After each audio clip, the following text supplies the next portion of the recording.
Most of my clients don't know they have a problem when they find me. They're running successful companies, hitting revenue targets, growing.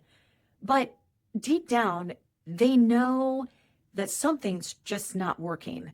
And most of them have known it for a long while. So today, I want to talk about the problem that hides behind success and why it might actually be costing you more than you think. Here's what I see all the time. A CEO comes to me, their business is doing well, revenue is up, they're expanding, everything on paper looks pretty good. And then I start asking questions, and there's a nagging feeling that they just can't shake. They're not capturing their full market potential, and they know it.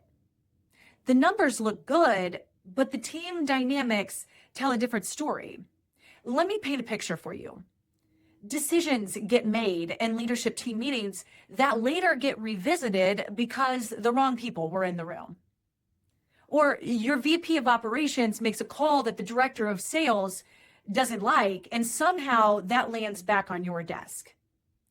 Your best performers, the ones you promoted because they're exceptional, they're busy doing work that someone 2 levels below them really should own.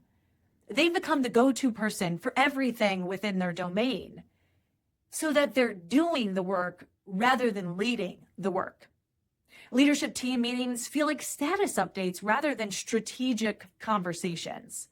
Everyone's reporting on what they did, but nobody's debating what we should do next. And growth is happening, but not without heroics that are over the top. Decisions are getting made. Revenue is growing. But every quarter feels like a sprint. Every goal needs someone, usually you, to step in. Does this sound familiar? Here's the thing. You've known this for a while. You just haven't named it. But when you're making money, it's really easy to say, this must be working. Business is doing well. Revenue is up. So why rock the boat?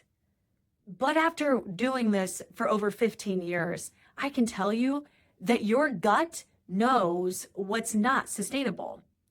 And you know that if you keep operating this way, one of 2 things is going to happen. Either 1, you'll burn out keeping the machine running yourself, or number 2, your competitor will figure it out and outpace you when market conditions shift. The hardest part, you've known this for longer than you'd like to admit. You just didn't have any language to describe it. Or maybe you've been so busy keeping the machine running to fix what's happening underneath. Let's talk about what's actually happening here. The problem isn't that you need to work harder. You're already working hard enough. The problem is you need to work differently. And that starts by understanding this. Some of your highest performers have become bottlenecks rather than force multipliers. So let's talk a little bit about what that means. A bottleneck is someone that the work has to flow through in order to get done, rather than allowing the work to flow around. When that person is out, things come to a halt. And when they're in, people wait for them to make a decision. They've become a constraint on the system, not because they're bad people, but because they're operating in an environment that has rewarded this type of behavior. They're out there doing the work, probably because it's faster, or because they don't trust others to do it right, or because this is what got them promoted in the first place. But your force multipliers, they don't just do great work. They enable others to do great work. They build systems, they develop teams, they create leverage. When they're out, the team keeps moving forward because they've created the capacity to make that happen. This is the shift that you have to make, identifying which leaders have become the bottlenecks and retraining the operating system so the team moves forward together without individual heroics. When you retrain the operating system, your leadership team starts to make decisions without you. They don't wait for permission. They don't escalate every decision. They own their own area and make decisions together. Your best people multiply their impact rather than create dependency. They no longer are the hero. They become the coach, and their teams start stepping up because they finally have permission to do so. Your company scales without you white knuckling it every quarter. Growth doesn't require heroics.